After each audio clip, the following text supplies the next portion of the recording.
চাচা হেনা কোথায়? আর সব কিছু তো সাজানো গোছানো কেন? তো চাচা বলল, বাবা হেনার তো আজকে বিয়ে। এদিকে বাপ্পার আজ হৃদয় ভেঙে যাওয়ার মতো অবস্থা। তো যাই হোক, আসসালামু আলাইকুম, সবাই কেমন আছো? আশা করি ভালো আছো। আসলে এটা কোনো হেনার বিয়ে নয়, তো এটা একটা বিয়ের অনুষ্ঠান লক্ষ্মীপুরে আমার শ্বশুরবাড়িতে। আমার হাজব্যান্ডের এক বড় ভাইয়ের ছেলের বিয়ে।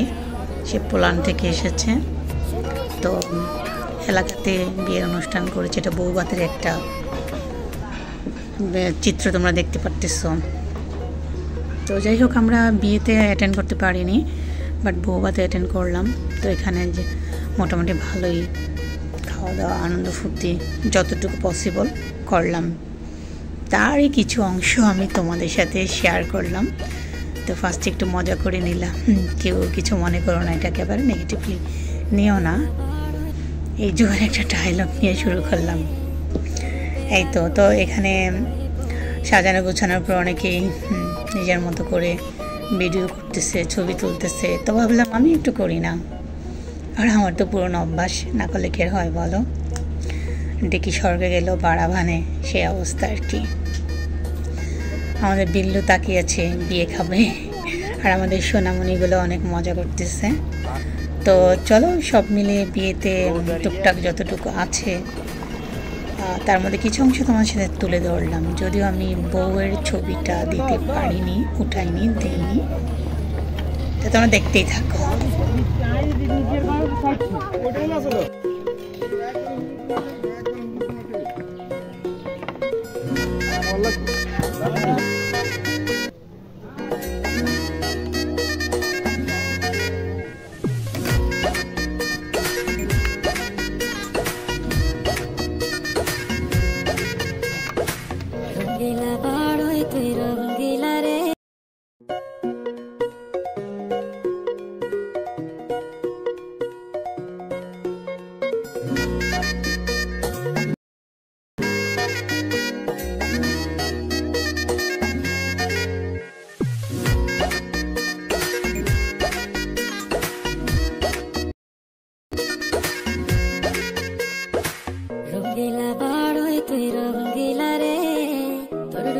আগুনে হৃদয়ে পড়ে শুনলে সুজন আমি বলি যে তোরে চাঁদ ভেবে আগুন কারা করতেছেন ভাই তোর রূপের আগুনে হৃদয়ে পড়ে শুনলে সুজন আমি বলি যে তোরে চাঁদ ভেবে আগুন না না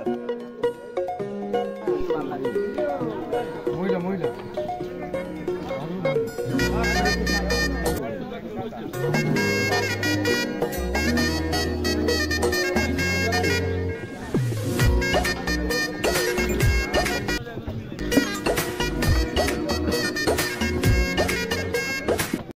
এখানে হচ্ছে তোমার পুরুষদের জন্য আলাদা একটা প্যান্ডেল ছিল, আর মহিলাদের জন্য আলাদা প্যান্ডেল ছিল।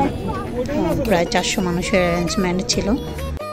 তারপর আমরা প্রোগ্রাম শেষ করে আবার সেই গ্রাম ছেড়ে পাখির কোলাহলযুক্ত নদীনালা, গাছপালা, অভয়ব সৌন্দর্য, অরণ্য, বলতে পারো এক কথা অপরূপ একটা গ্রাম, সব কিছু ছেড়ে আমাকে আবার ব্যাক করতে হলো সেই কি বলবো বলো, গাড়ি ঘোড়া, কলকারখানার কালো ধোঁয়া যুক্ত এবং লোকারণ্য ভিড়ের ভিতরে আমরা আবার পৌঁছে গেলাম সেই ঢাকাতে।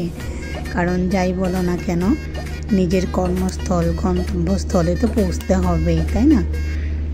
তো এতক্ষণ আমার সাথে থাকার জন্য তোমাদেরকে ধন্যবাদ। আবার দেখা হবে নতুন কোনো ভিডিওতে। আজ এই পর্যন্তই, আল্লাহ হাফেজ।